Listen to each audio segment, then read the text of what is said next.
सभी को नमस्कार। अब तक हम ऊष्मा और ताप में काफ़ी कुछ पढ़ चुके थे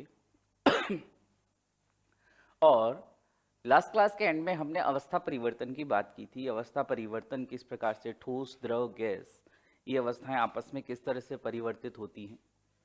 हिमन क्या होता है, गलन क्या होता है, वाष्पन क्या है, संघनन क्या है, वाष्पीकरण क्या है, ये सब हम इनकी बात थोड़ी हमने की थी। अब उसी को आगे कंटिन्यू करते हुए इन सब अवस्था परिवर्तन को समझते हैं। अवस्था परिवर्तन पर जो भौतिक कारक होते हैं जैसे दाब वगैरह, इनका क्या प्रभाव पड़ता है ये भी देखेंगे। और साथ में हम ऊष्मा गतिकी के नियम क्या हैं, किरचॉफ का नियम क्या कहता है ऊष्मा से संबंधित, क्योंकि ऊष्मीय साम्यावस्था वगैरह की भी हमें बात करनी है। तो टॉपिक ऊष्मा, हीट, इसी में आगे बात करते हैं। ऊष्मा या हीट और इसमें हम टॉपिक स्टार्ट कर रहे हैं अवस्था परिवर्तन।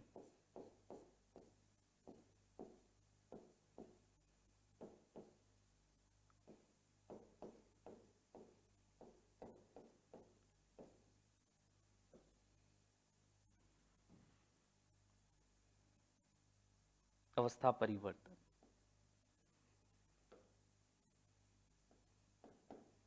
अब अवस्था परिवर्तन का थोड़ा जिक्र हमने जब बात की थी गुप्त ऊष्मा की तब किया था कि अवस्था परिवर्तन के दौरान दी गई ऊष्मा पदार्थ के तापमान में परिवर्तन नहीं करती है, गुप्त ऊष्मा कहलाती है। हमने वाष्पन की गुप्त ऊष्मा और गलन की गुप्त ऊष्मा, दो प्रकार की गुप्त ऊष्माएं पढ़ी थी। तो वहां पर भी हमने ये शब्द देखा था, अवस्था परिवर्तन है क्या, जब हम किसी पदार्थ को ऊष्मा देते हैं तो पदार्थ के कण ऊष्मा प्राप्त करके एनर्जाइज यानी ऊर्जा आ जाती है उनमें, जिसकी वजह से वे जो पदार्थ के कण हैं कंपन करने लगते हैं। और धीरे धीरे ये, जैसे अगर मैं बात करूं जल की, जल है यहाँ पर, इस जल की सतह या जल जो पड़ा है इस पर आप ऊष्मा दे रहे हो, ठीक है। तो जो जल के सतह के कण हैं, अणु हैं, जल के अणु जो सतह पर है वो क्या करते हैं, ये ऊर्जा अवशोषित करेंगे और क्या करने लग जाते हैं, इनमें अब कंपन करने लगते हैं। और जब ये ऊर्जा ज़्यादा हो जाती है तो ये यहाँ से मुक्त होकर वाष्प में बदल जाते हैं और वाष्पीकरण की क्रिया होती है। तो ये यहाँ पर अवस्था परिवर्तन में किस प्रकार से ऊष्मा सहायता कर रही है ये हमने देखा। सेम इस तरह से जब हम बात करते हैं, जैसे ठोस है, बर्फ की बात कर लेते हैं। अब बर्फ को ऊष्मा देते हैं तो अभी जब बर्फ में हम जल के अणुओं की बात करते हैं तो इनमें कुछ भी गति नहीं थी, स्थिर थे। अब जब हमने बर्फ को ऊष्मा दी, ये पिघलकर जल में बदल गई। हुआ क्या, ये जो बर्फ के अणु थे, जल के ही अणु थे वैसे तो H2O, इन्होंने जैसे ही ऊष्मा अवशोषित की, अब ऊष्मा अवशोषित करने के बाद इनमें एनर्जी यानी ऊर्जा स्तर बढ़ गया। एनर्जी कौन सी रूप में आई, हीट की फॉर्म में, ऊष्मा के रूप में। और ये ऊष्मा प्राप्त करके या ऊर्जा प्राप्त करके धीरे धीरे अब ये गति करने लगते हैं, कंपन करने लगते हैं, धीरे धीरे अवस्था परिवर्तन हो जाता है। जल के अणु इस बर्फ में गति नहीं कर सकते थे, लेकिन जल में जब ये द्रव अवस्था में तब गति कर सकते। और ये गति और बढ़ जाएगी कब, जब हम इनको वाष्पीकृत कर देते। पढ़ा भी है हमने, ठोस, द्रव और गैस में अणुओं की जो सर्वाधिक गति होती है गैसीय अवस्था में, उससे कम जल में, और सबसे कम किस में होता है, बर्फ में। तो ये अवस्था परिवर्तन और ऊष्मा का जो हमने संबंध देखा, इसी के बारे में और आगे बात करते हैं कि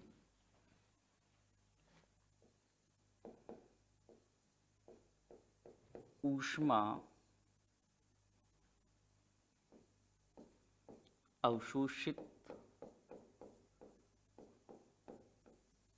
ऊष्मा अवशोषित कर या उत्सर्जित करके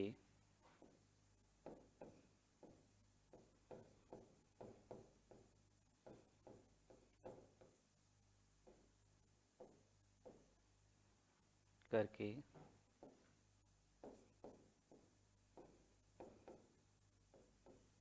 पदार्थ की अवस्था में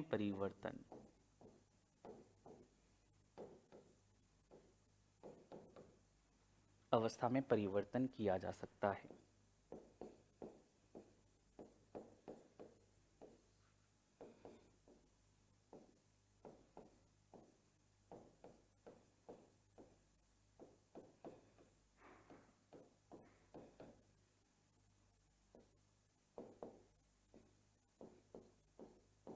ठोस या सॉलिड,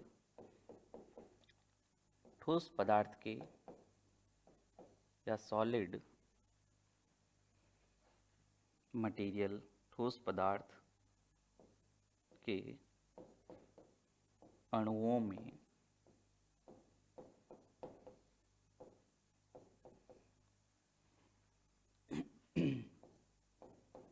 गतिज ऊर्जा न्यूनतम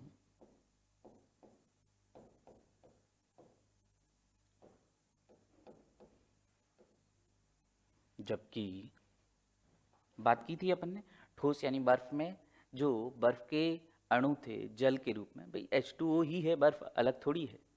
तो H2O के मॉलिक्यूल्स जो थे, अणु थे, आपस में एक दूसरे से टाइटली जुड़े हुए थे, उनमें गति नहीं थी, तो गति नहीं तो गतिज ऊर्जा न्यूनतम।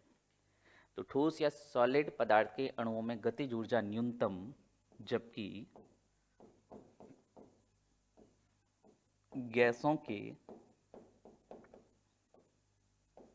अणुओं की गतिज ऊर्जा अधिकतम।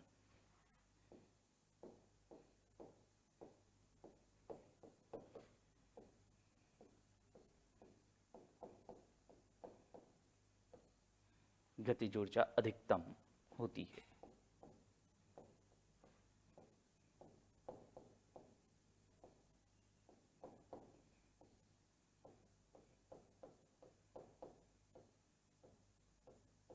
अधिकतम होती है। नेक्स्ट बात करते हैं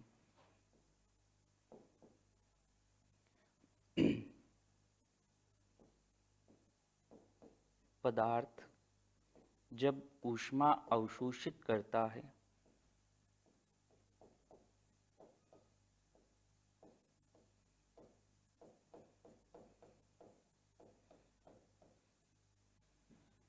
ऊष्मा अवशोषित कर अवस्था परिवर्तन करता है, ऐसे लिख सकते हैं।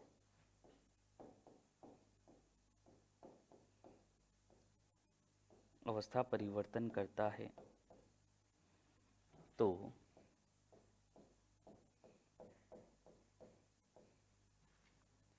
इसके अणुओं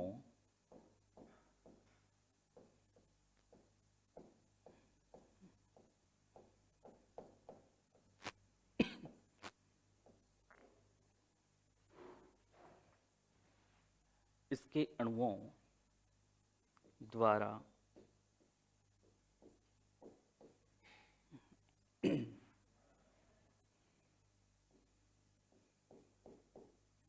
ऊष्मा ऊर्जा,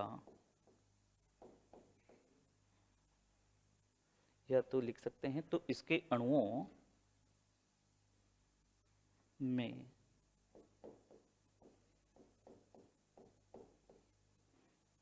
या इसके अणु गति करने लगते हैं, ऐसे लिख सकते हैं। तो इसके अणु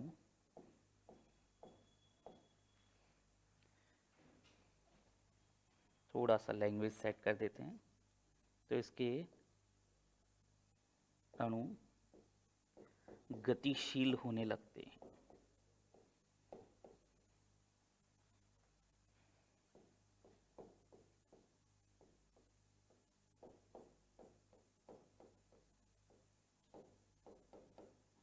ठीक है, ये बात जो अभी अपन ने की थी पहले, जैसे मैंने समझाया था वाष्प, द्रव और ठोस किस तरह से ये ऊष्मा अवशोषित करके इनमें ऊष्मा अवशोषित करने के बाद किस तरह से गतिज ऊर्जा में वृद्धि हुई और ये गतिशील होने लगते हैं। ठोस, द्रव, गैस में, ठोसों में जो ठोस के अणु होते हैं उनमें गतिज ऊर्जा न्यूनतम है, जबकि गैस में सबसे ज़्यादा है। गतिशीलता भी ज़्यादा देखते हैं, हम बोलते भी हैं कि गैसों में जो अणु होते हैं उनके बीच की दूरी ज़्यादा होती है, जबकि ठोसों में सबसे कम होती है। अब आगे जो ऊष्मा देकर या लेकर जो हम अवस्था परिवर्तन कर रहे हैं, उन अवस्था परिवर्तन की बात करते हैं। ठीक है, जैसे सबसे पहले हम बात करते हैं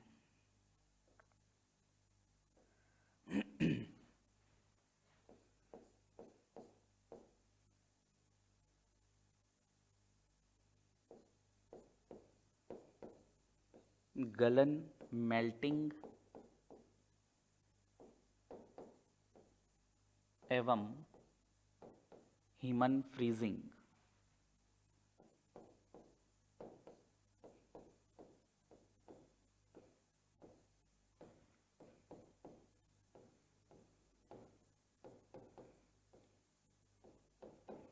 एक ही रिएक्शन में दोनों दिख जाएंगे, इसलिए दोनों को साथ पढ़ रहे हैं।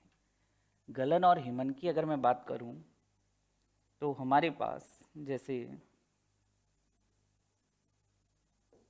बर्फ किस अवस्था में है, सॉलिड स्टेट में, ठोस, और जब ये पिघल जाएगी तो बदल जाएगी जल में, द्रव अवस्था।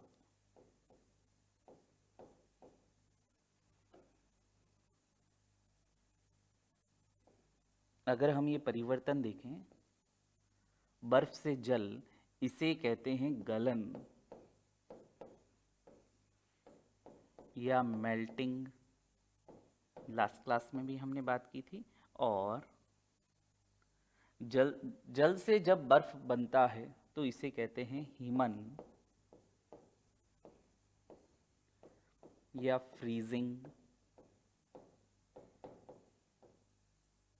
अच्छा, जिस निश्चित तापमान पर ये क्रियाएं होती है, सामान्यतया देखो गलन और हीमन सामान्यतया एक समान ताप पर ही होती है। यानी जैसे बर्फ के लिए बात करूं, बर्फ जल में कब बदलेगी, 0 डिग्री सेल्सियस पर, और जल बर्फ में कब बदलेगा, ये भी 0 डिग्री सेल्सियस पर। सामान्यतया जो गलनांक जिस तापमान पर होता है, गलनांक कहते हैं, मेल्टिंग पॉइंट कहते हैं, और हीमन जिस तापमान पर होते हैं उसे हिमांक या फ्रीजिंग पॉइंट कहते हैं। और मैंने कहा ना, गलनांक और हिमांक सामान्यतया पदार्थों के लिए समान ही होते हैं। ठीक है, तो लिख सकते हैं इसके लिए कि गलन एवं हीमन, इसमें लिखते हैं कि जब पदार्थ की ठोस अवस्था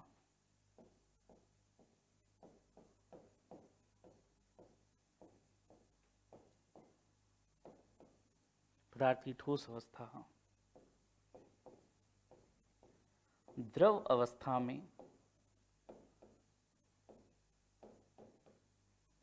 अवस्था में रूपांतरित होने लगे,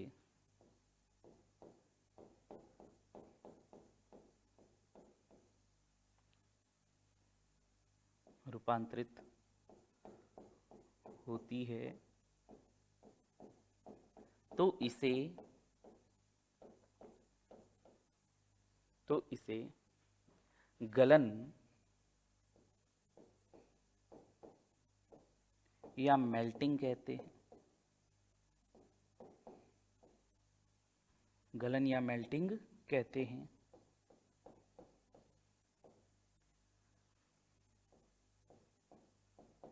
तथा जिस निश्चित बिंदु पर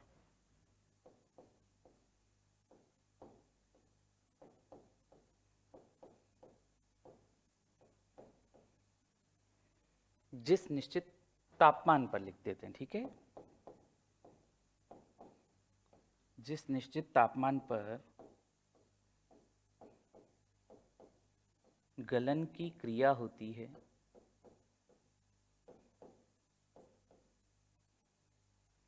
गलन की क्रिया होती है,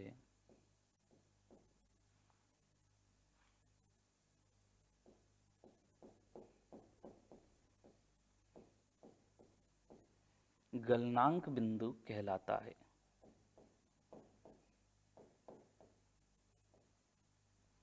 गलनांक बिंदु या मेल्टिंग पॉइंट कहलाता है।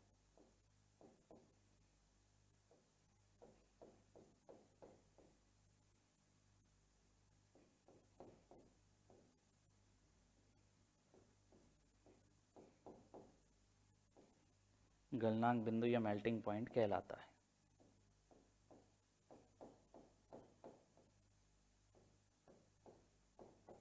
ठीक है, गलन और गलनांक की बात की। जब हम जल से वापस उल्टा करेंगे हिमन, या इसे हिमांक बिंदु कह देंगे कि द्रव से ठोस अवस्था में बदलना पदार्थ का, ये क्या कहलाता है?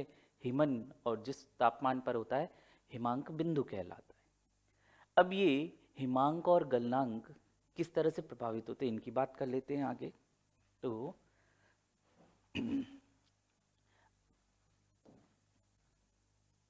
गलन और हिमन में हमने गलन की परिभाषा तो देख ली। अब आगे हिमन की बात करते हैं। हिमन की अगर मैं बात करूं तो लिख सकते हैं, जब पदार्थ की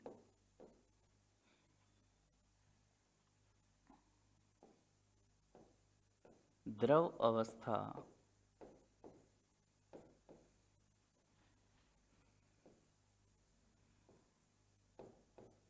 कुछ ऊष्मा उत्सर्जित कर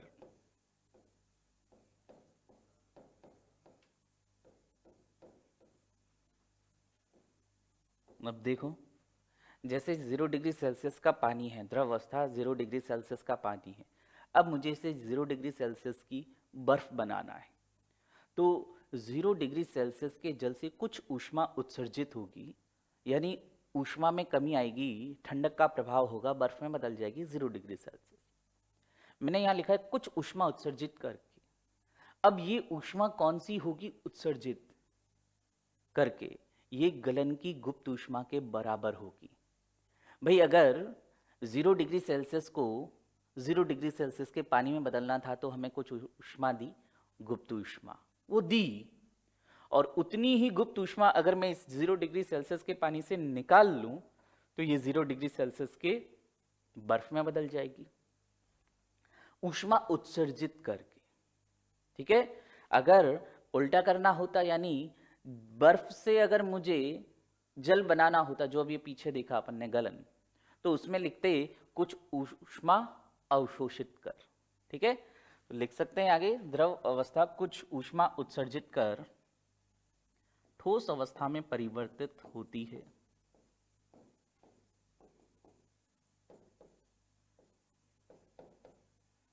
ठोस अवस्था में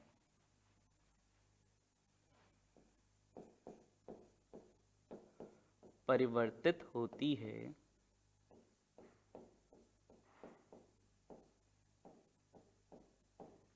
तो इसे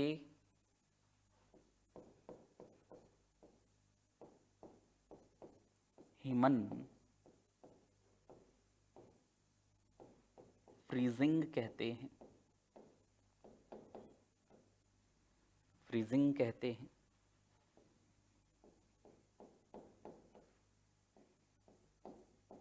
तथा जिस तापमान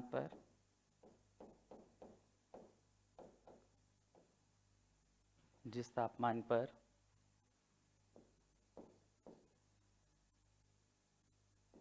हिमन क्रिया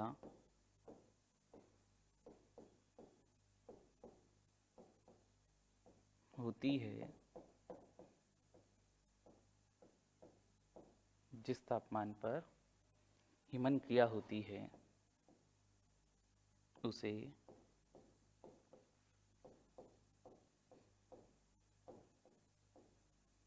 हिमांक बिंदु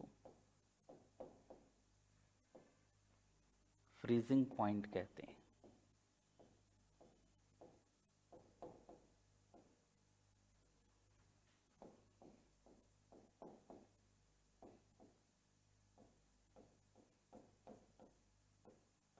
ठीक है, अब हम बात करते हैं, देखो जो भी अपन ने बात की थी कि सामान्यतः हिमांक और गलनांक बिंदु एक समान ही होते हैं। लिख सकते हैं कि पदार्थों के लिए सामान्यतया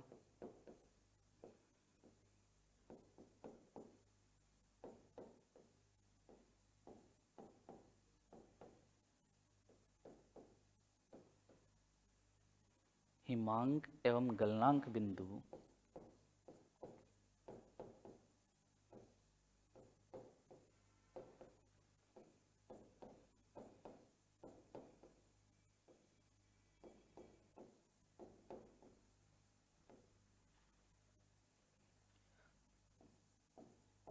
समान ही होते हैं।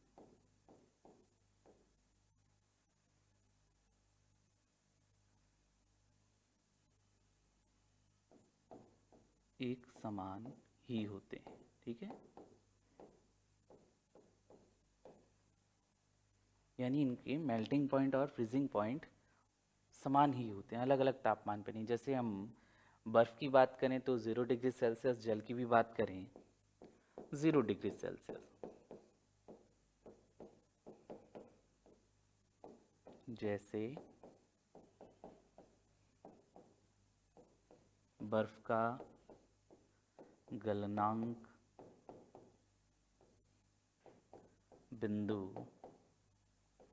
0 डिग्री सेल्सियस है तथा जल के लिए भी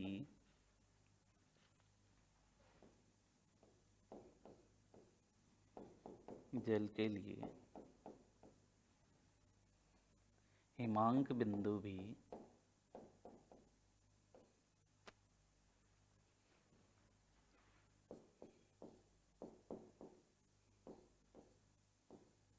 0 डिग्री सेल्सियस है। आगे बात करते हैं कि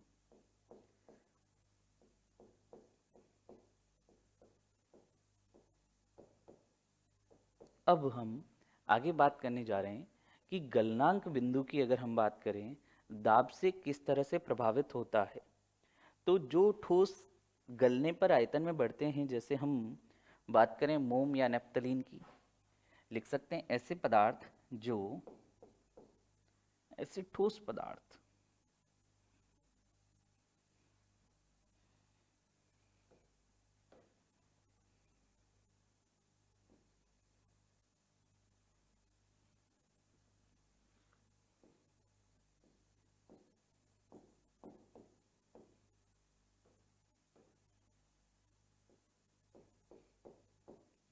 ऐसे ठोस पदार्थ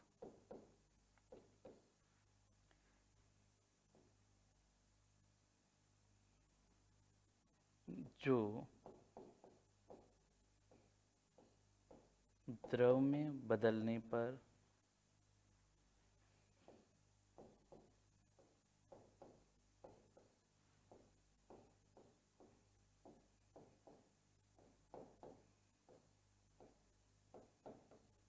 आयतन में प्रसार दर्शाते हैं,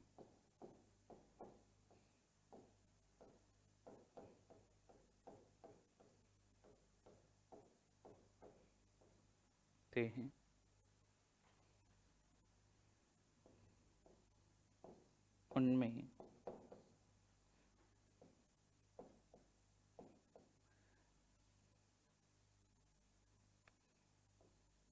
उनका गलनांक, मेल्टिंग पॉइंट,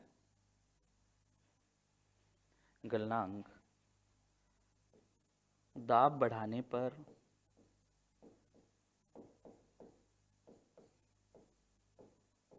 बढ़ जाता है।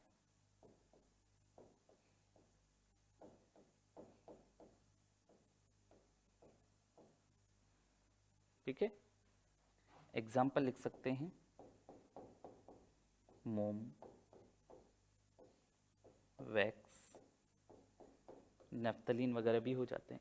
अब इसमें क्या है, देखो मोम, अगर मेरे पास मोम है, मैं इसको गर्म करता हूँ, ऊष्मा देता हूँ, तो मोम पिघलेगा और किस में बदल जाएगा, द्रवित या द्रव अवस्था में। ठोस मोम किस में बदल जाएगा, द्रव अवस्था में।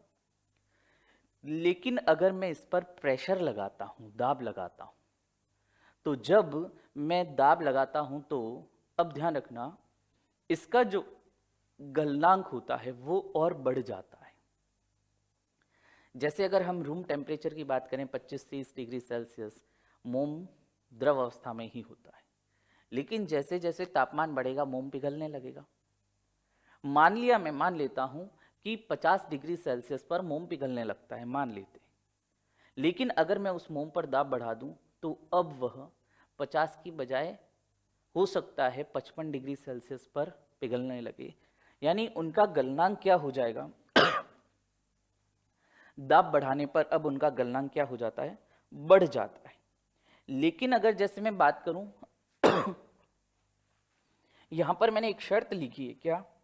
कि ऐसे ठोस पदार्थ जो द्रव में बदलने पर आयतन में प्रसार दर्शाते हैं। कुछ ऐसे भी होते हैं जो द्रव में बदलने पर जिनके आयतन में कमी आ जाती है। जैसे हम बात करें बर्फ की, बर्फ को जब हम इस तरह से ऊष्मा देते हैं तो ऊष्मा पाकर वह संकुचित होने लगती है, उसके आयतन में क्या आती है? कमी आने लगती है। तो अब बर्फ के केस में उल्टा हो जाएगा। आयतन का प्रसार दर्शा रहे थे तो गलनांक में वृद्धि हुई, लेकिन आयतन में कमी दर्शा रहे हैं तो गलनांक में भी क्या आ जाती है? कमी आ जाती है। यानी पहले बर्फ 0 डिग्री सेल्सियस पर पिघल रही थी, तो अब हो सकता है -2 या -3 डिग्री सेल्सियस पर पिघलने लग जाए। ठीक है, यानी बर्फ के पिघलने की दर तेज हो जाएगी। तो लिख सकते हैं यहां पर आगे कि ऐसे ठोस जो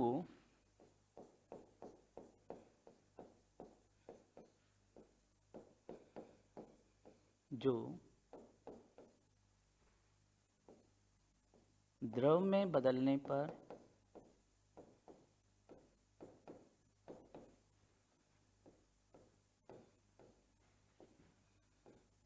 आयतन में कमी दर्शाते हैं,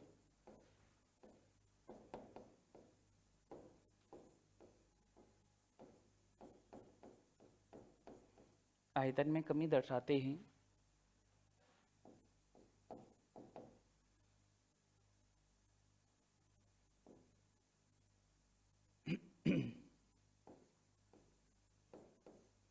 इनका गलनांक मेल्टिंग पॉइंट, इनका गलनांक या मेल्टिंग पॉइंट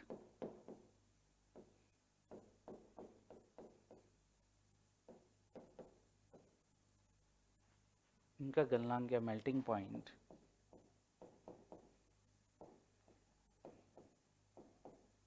दाब बढ़ाने पर कम हो जाता है।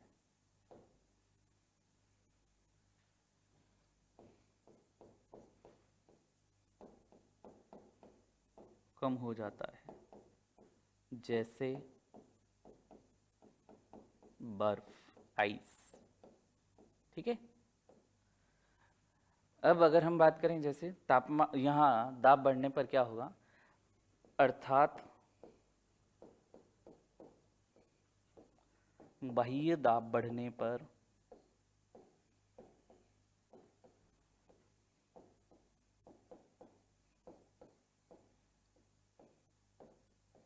बढ़ाने पर बर्फ का गलनांक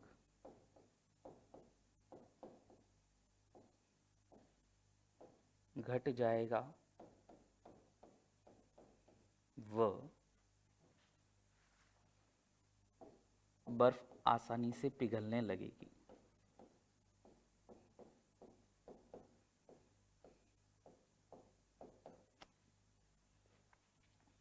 आसानी से पिघलने लगेगी।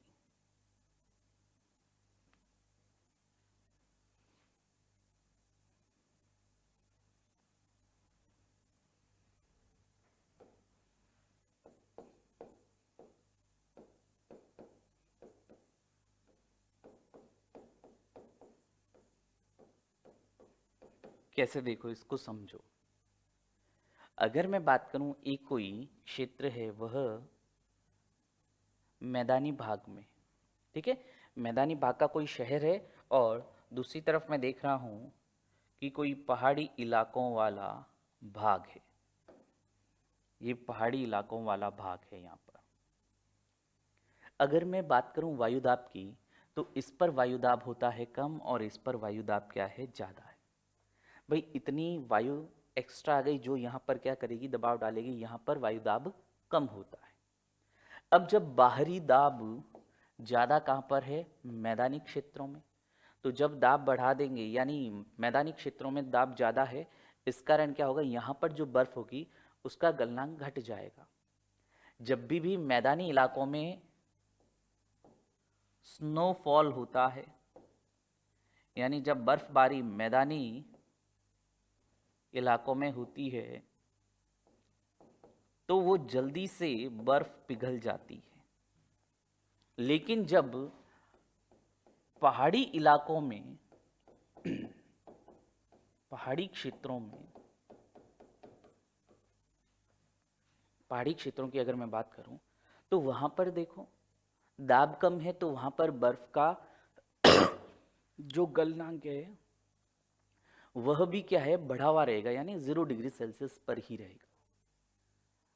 तो ध्यान देना यहां पर क्या हुआ, मैदानी इलाकों में बाह्य दाब ज्यादा था तो इसका गलनांक कम हो गया, यानी जो बर्फ 0 डिग्री सेल्सियस पर भी ठोस अवस्था में थी, अब उसको ठोस अवस्था में रखने के लिए और हमें यानी माइनस में तापमान देखना पड़ेगा, -5 डिग्री सेल्सियस, -4 डिग्री सेल्सियस, जितना भी है, 0 से क्या हो गया, घट गया। अब हमें अतिरिक्त ठंड चाहिएगी ताकि वो उस बर्फ को हम ठोस अवस्था में बनाए रखें। ऐसा हम मैदानी इलाकों में देखते हुआ भी था। अभी पिछली सीजन की ही बात करूं तो नागौर में बर्फबारी हुई थी, नागौर जिले में, राजस्थान के नागौर जिले में बर्फबारी हुई। तो वहां पर जब नागौर जिले में बर्फबारी हुई, नागौर जिला कैसा है, मैदानी भाग पर है, कुछ ही घंटों में वह पूरी बर्फ पिघल भी गई थी। लेकिन यही बर्फबारी अगर शिमला में होती तो कई दिनों तक वह बर्फ जमी हुई रहती। कारण है क्योंकि यहाँ पर बर्फ मुश्किल से पिघलेगी, यहाँ आसानी से पिघल गई। क्यों, दाब ज़्यादा था। दाब ज़्यादा क्या हुआ, तो दाब ज़्यादा होने से क्या होगा, ये इसका गलनांक क्या हो गया था, घट गया था। तो कई बार ऐसी उदाहरण भी हम देखते हैं, जैसे अगर हम बात करते हैं जो बर्फ के ग्लेशियर वगैरह होते हैं, या इस तरह से ग्लेशियर जब टूटकर पानी में बह रहे होते हैं, बड़े बड़े हिमखंड या हिमशैल की बात करूं, आइसबर्ग जिन्हें कहते हैं, तो देखो आइसबर्ग में यहाँ जो तली है यहाँ पर दाब सबसे ज्यादा होता है। तो दाब ज्यादा होने से ये जो तली की जो बर्फ होती है वो पहले पिघलना स्टार्ट करती है, और ये आइसबर्ग भी नीचे से पिघलना क्यों स्टार्ट हुआ, क्योंकि वहां पर देखो दाब ज्यादा होने से क्या हुआ, दाब बढ़ गया है। भाई नीचे पूरे इतनी इतनी बर्फ का प्रेशर तो लग ही रहा है यहाँ पर, तो दाब बढ़ने से यहाँ नीचे क्या हुआ, बर्फ का गलनांक कम हो गया, अब बर्फ आसानी से पिघलने लगी। तो ये गलनांक और हिमांक की बात की, किस तरह से ये प्रभावित होते हैं इसकी भी बात की। अब आगे एक और अवस्था परिवर्तन देखते हैं। गलन और हिमन दोनों एक साथ पढ़ने के बाद, गलन और हिमन दोनों आपको पढ़ाए, अब इसके बाद वाष्पन और संघनन की बात करते हैं।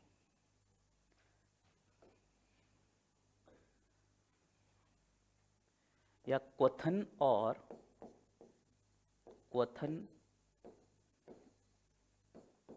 बॉइलिंग एवं संघनन, कंडेंसेशन,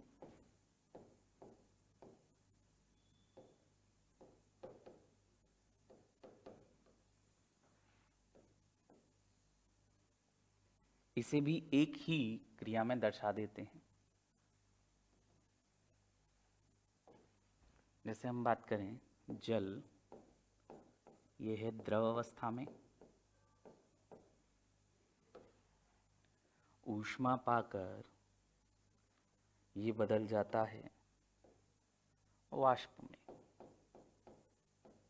वाष्प बोले तो गैसीय अवस्था में। तो जब हम इसको ऊष्मा देते हैं यहाँ पर, तो ये जल से वाष्प में बदलना ये कहलाता है क्वथन।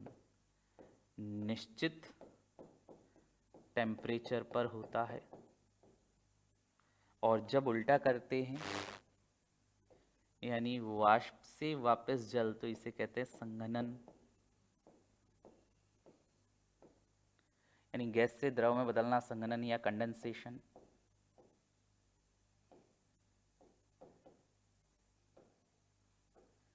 इन दोनों प्रक्रियाओं की बात करते हैं।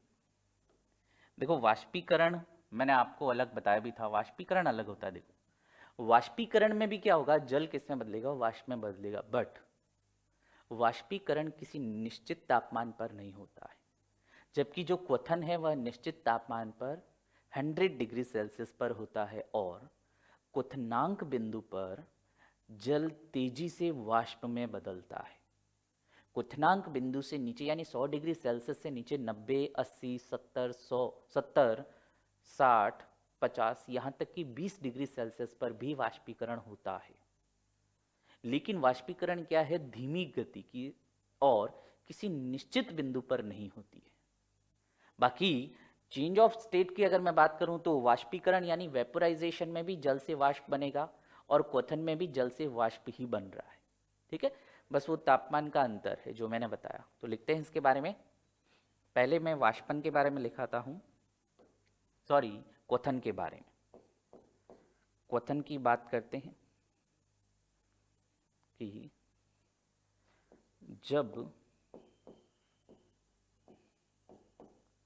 पदार्थ की द्रव अवस्था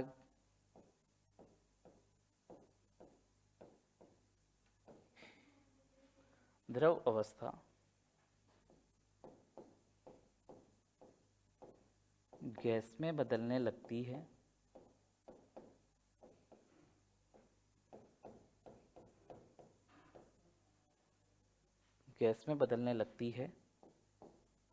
तो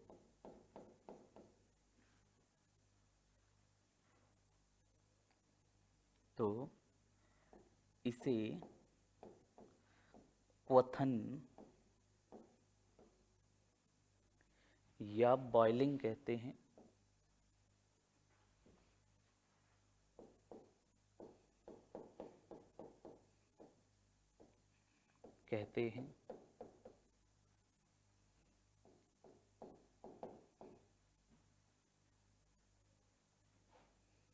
तथा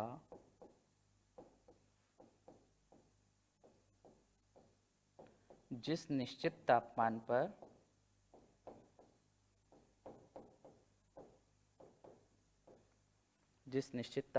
पर ये क्रिया होती है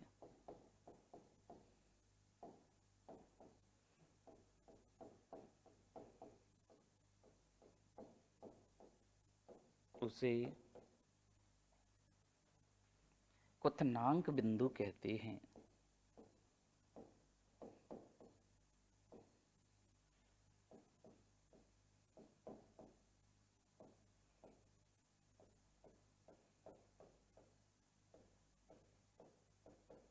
ठीक है, क्वथनांक बिंदु कहते हैं। तो ये हमने पहले तो बात की क्वथन और क्वथनांक बिंदु की। ठीक है, अब हम बात करते हैं वाष्प से जल में बदलने की। लिख सकते हैं जब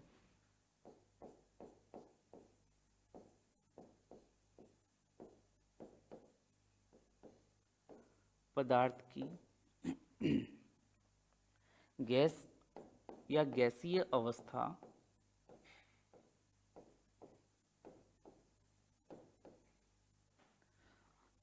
द्रव में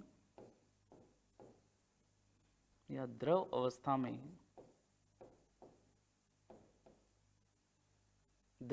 में बदलने लगती है या अवस्था में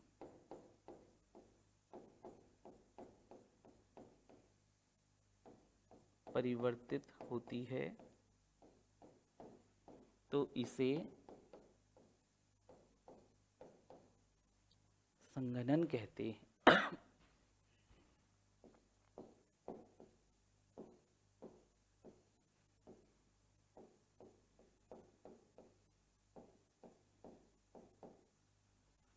तथा जिस निश्चित तापमान पर या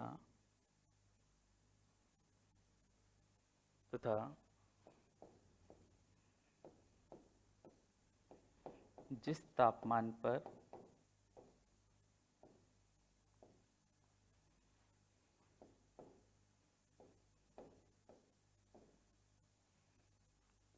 वाष्प या गैस पुनः द्रव में बदलती है,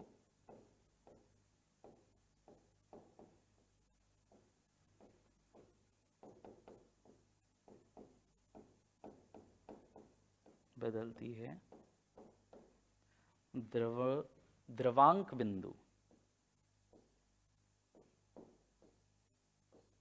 या द्रवणांक बिंदु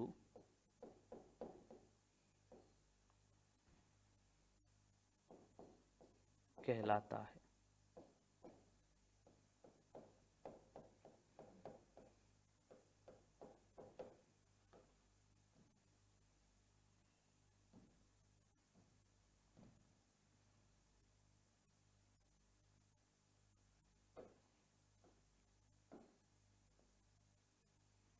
आगे बात करते हैं।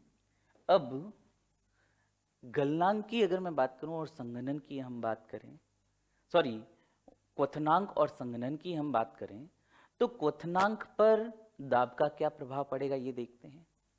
लिख सकते हैं यहां पर कि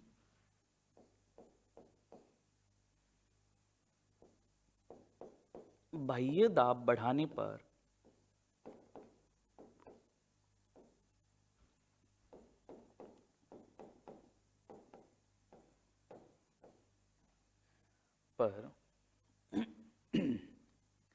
क्वथनांक बढ़ जाता है।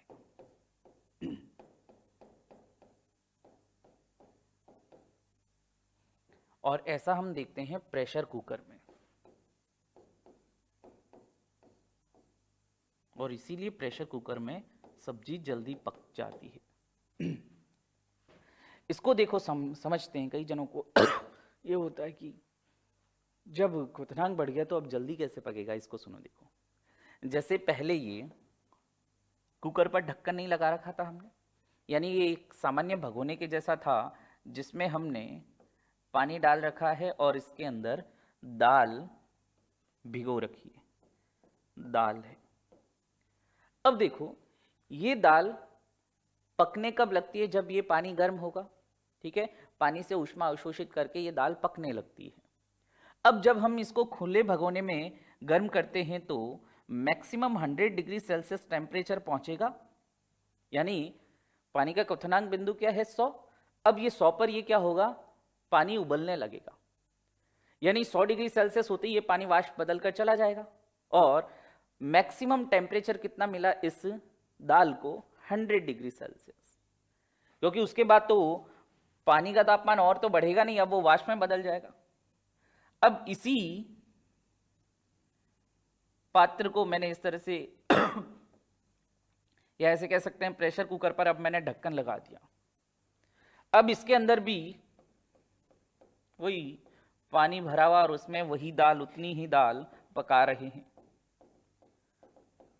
तो अब क्या होगा, देखो अब यहां पर ऊपर क्या होगा, ढक्कन दे दिया, जिससे क्या होगा, अब ये वाष्प होकर जैसे ही यहां पर जाएगा तो ये वाष्प बाहर तो पास हो नहीं पाएगी भाई, एक निश्चित मात्रा जब तक नहीं होगी तब तक ये सीटी भी नहीं बजेगी।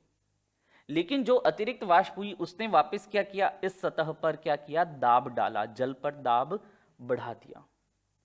अब ये जो जल 100 डिग्री सेल्सियस पर, क्वथनांक बिंदु इसका 100 डिग्री सेल्सियस था, वाष्प में बदल रहा था, अब ये मान लिया हम कि 110 डिग्री सेल्सियस हो गया इसका क्वथनांक, यानी अब दाल को मैक्सिमम टेम्परेचर कितना मिलेगा, 110 डिग्री सेल्सियस। तो 100 डिग्री सेल्सियस तापमान प्राप्त करने वाली दाल जल्दी पकेगी या 110 वाली, 110 वाली, ठीक है। इसलिए प्रेशर कुकर में खाना जल्दी पक जाता है, ये क्वथनांक में परिवर्तन होने के कारण हुआ। और भी अगर मैं बात करूं, जैसे पहाड़ी क्षेत्रों में जहां पर वायुदाब कम होता है तो वहां खाना आसानी से नहीं पकता, जबकि मैदानी भागों में खाना आसानी से पक जाता है। मैदानी भागों में वैसे ही तापमान थोड़ा ज़्यादा होता है, तो कई बार लोग ऐसे समझ लेते हैं कि यार पहाड़ी इलाकों में ठंड पड़ती है तो हम जब गर्म करते हैं तो थोड़ा बहुत ठंड के कारण लेट पकता होगा। नहीं, ठंड के कारण नहीं, वह दाब के कारण परिवर्तित होता है। ठीक है। अब जब हम संघनन की बात करते हैं तो इसका एग्जाम्पल भी यहीं पर लिखवा देता हूं। एग्जाम्पल जैसे गर्म संतृप्त सैचुरेटेड वायु, संतृप्त वायु यानी जिसकी 100% सापेक्षिक आर्द्रता हो।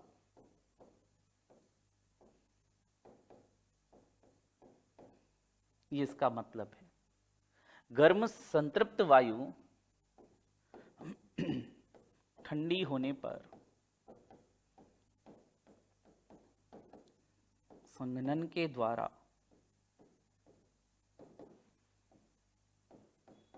बादल बनाती है।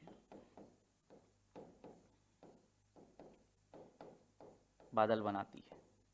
ठीक है, ये संघनन की क्रिया होगी। तो संघनन और क्वथन की बात करने के बाद अब आगे बात करते हैं वाष्पीकरण। जो मैंने आपको बताया अभी कि वाष्पीकरण और क्वथन को लेकर चीजें एक ही है, लेकिन थोड़ा सा बारीक अंतर है। वाष्पीकरण वेपोराइजेशन,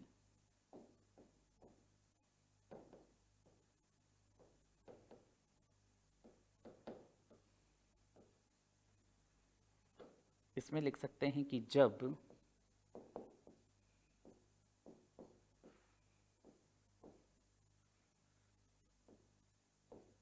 क्वथनांक बिंदु से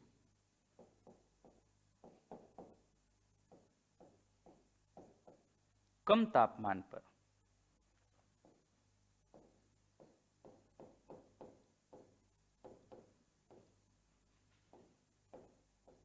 जब क्वथनांक बिंदु से कम तापमान पर द्रव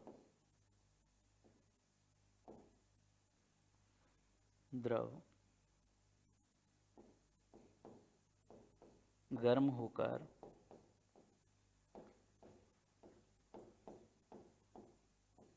गैस में बदलने लगे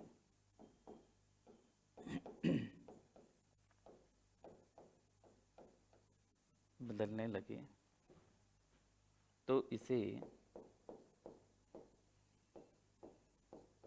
वाष्पीकरण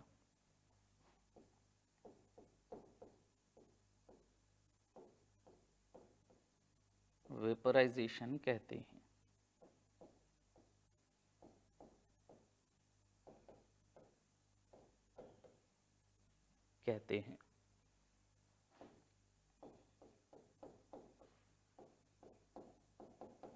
ठीक है, यानी क्वथनांक बिंदु से कम तापमान पर भी जैसे हम देखते भी हैं कि जल या जलाशय जो होते हैं, बांध हुआ, तालाब हुआ, गर्मी के दिनों में इनका जल स्तर कम हो जाता है, जबकि हमने उसमें से पानी लिया ही नहीं। तो वो पानी आखिर गया कहाँ पर? वाष्पीकृत हो गया।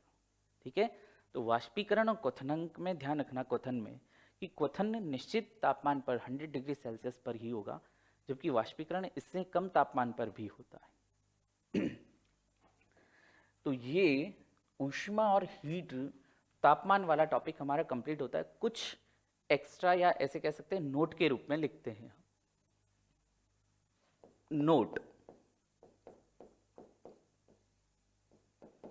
इसको समझना। देखो, मैं एक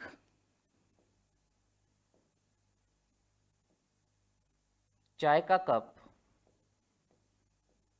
गर्म चाय का कप यहां रखता हूं और इसी तापमान पर एक कोल्ड ड्रिंक की बोतल ही समझो इसे, ठीक है, कोल्ड ड्रिंक की बोतल रख देता हूं। थोड़ी देर बाद क्या देखता हूं? थोड़ी देर बाद चाय का तो तापमान, इसके तापमान में तो आएगी कमी,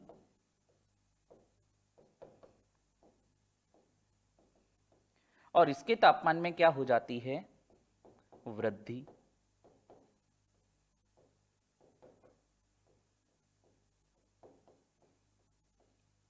भाई दोनों समान तापमान में ही रखे थे। मान लिया बाहर का तापमान ये था 30 डिग्री सेल्सियस।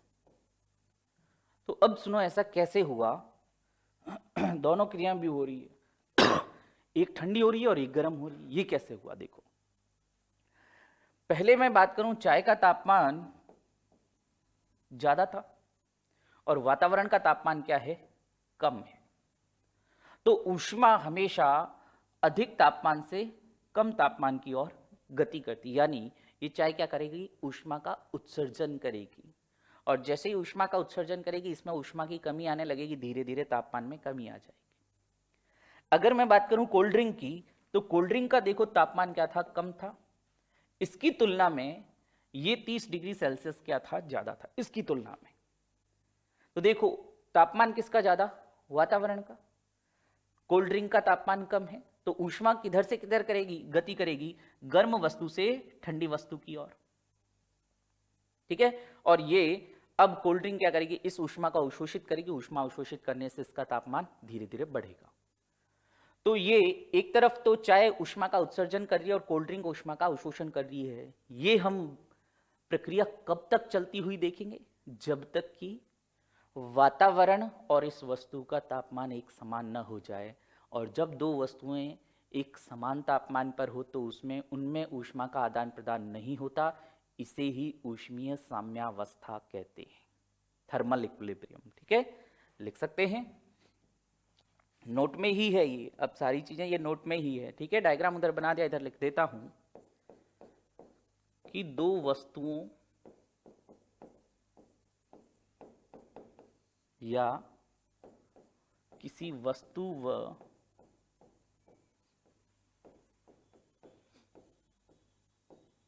वातावरण या परिवेश भी कह सकते हो, वातावरण या परिवेश, एनवायरमेंट के बीच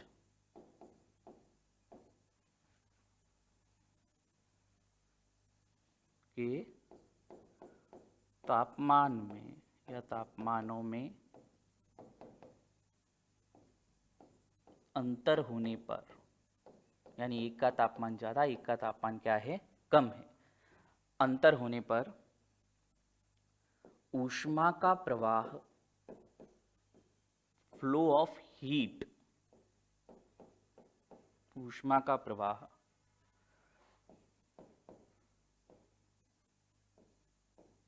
गर्म वस्तु से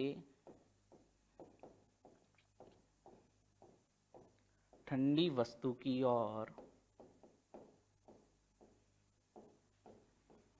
तब तक होता है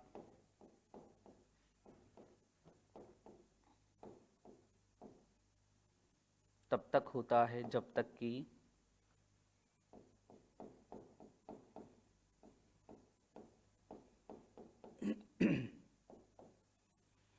तक कि दोनों वस्तुओं के तापमान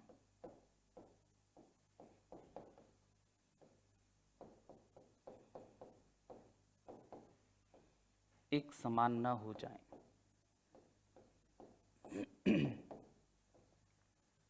दोनों वस्तुओं के तापमान एक समान न हो जाएं।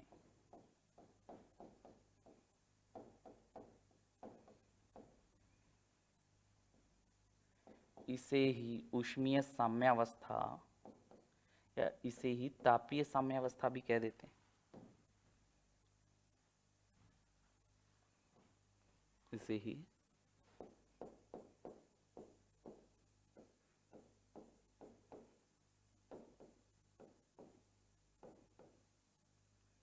तापीय साम्यावस्था या थर्मल इक्विलिब्रियम कहते हैं।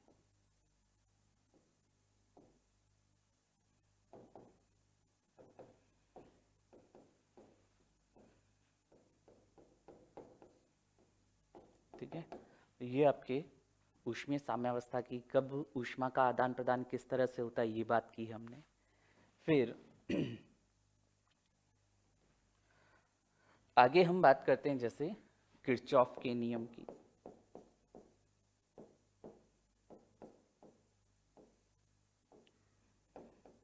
भाई ये किरचॉफ का नियम, एक तो हम विद्युत परिपथ में सर्किट में भी देखते हैं, यहाँ पर भी ऊष्मा के संदर्भ में भी इसकी बात करते हैं। किरचॉफ का नियम क्या कहता है? देखो, किरचॉफ का नियम कहता है कि जो वस्तु ऊष्मा की अच्छी अवशोषक है वह अच्छी उत्सर्जक भी होती है। यही कारण है कि काले कपड़े, या जैसे हम बात करें काली भैंस की, काली भैंस को गर्मी में गर्मी भी ज्यादा लगती है और ठंड में ठंड भी ज्यादा लगती है। और इसकी तुलना में गाय की बात करें तो गाय की त्वचा इतनी काली नहीं होती जितनी भैंस की होती। तो जब वह गाय की भैंस की बात करता हूं, ऊष्मा की अच्छी अवशोषक थी गर्मी के दिनों में, जिसकी वजह से उसको ज्यादा गर्मी का अनुभव होता है। और यही भैंस ठंड के दिनों में ज्यादा ऊष्मा का उत्सर्जन भी करेगी, इसलिए उसको ठंड भी ज्यादा लगती है। तवा काला बनाते हैं क्योंकि ये काला रंग ऊष्मा का बहुत ज्यादा अवशोषण करता है और ठंडा करने पर ऊष्मा का उत्सर्जन भी उतना जल्दी ही करेगा। जो ब्लैक टी की बात करते हैं, ब्लैक टी जल्दी तो ऊष्मा का अवशोषण करती है, जल्दी गर्म हो जाएगी, और अगर हमने खुले में छोड़ दिया तो ठंडी भी जल्दी हो जाती है ब्लैक टी। इसलिए ब्लैक टी में अगर थोड़ा सा दूध मिलाकर रख दो तो वह लंबे समय तक गर्म रहेगी। तो किरचॉफ का सिंपल सा नियम कि जो वस्तु ऊष्मा की अच्छी अवशोषक है वह अच्छी उत्सर्जक भी होती है। ठीक है, लिख सकते हैं कि वह वस्तु जो ऊष्मा की अच्छी अवशोषक है, एब्जॉर्बर, गुड एब्जॉर्बर,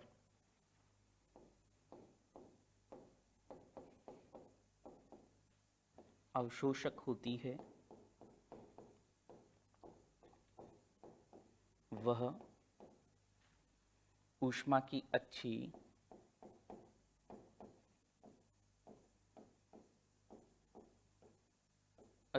उत्सर्जक भी होती है।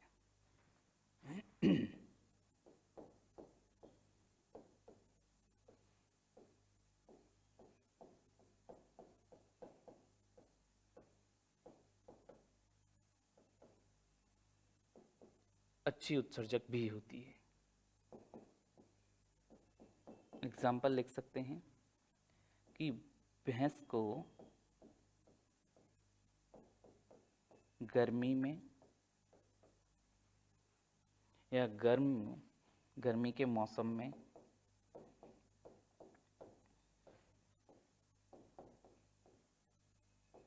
ज्यादा गर्मी लगती है,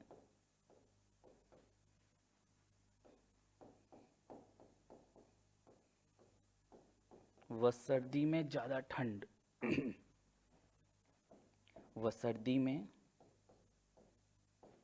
ज्यादा ठंड। सेम इसी तरह से हम बात करते हैं कि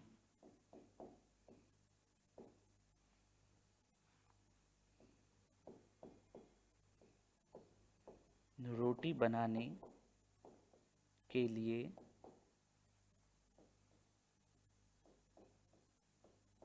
तवे भी काले बनाए जाते हैं, तवे भी काले बनाए जाते हैं।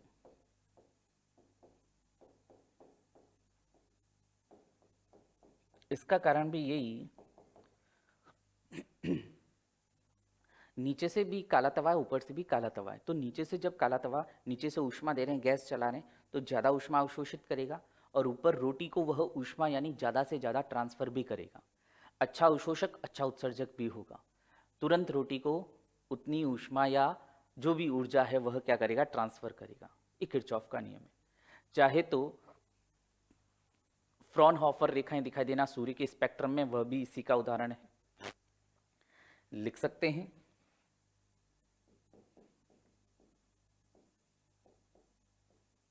सूर्य के स्पेक्ट्रम में फ्रॉनहोफर रेखाएं दिखाई देना,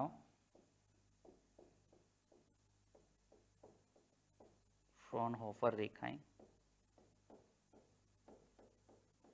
ये भी किरचॉफ के नियम से समझाते हैं।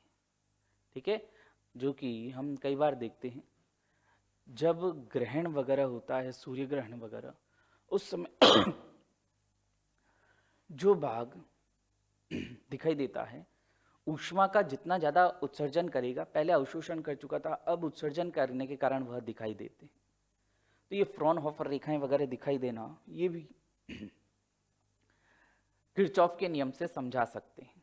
तो ये ताप और ऊष्मा की हमने बात की। यहाँ पर टॉपिक होता है कंप्लीट, बाकी बात करते हैं नेक्स्ट क्लास में। Thank you very much.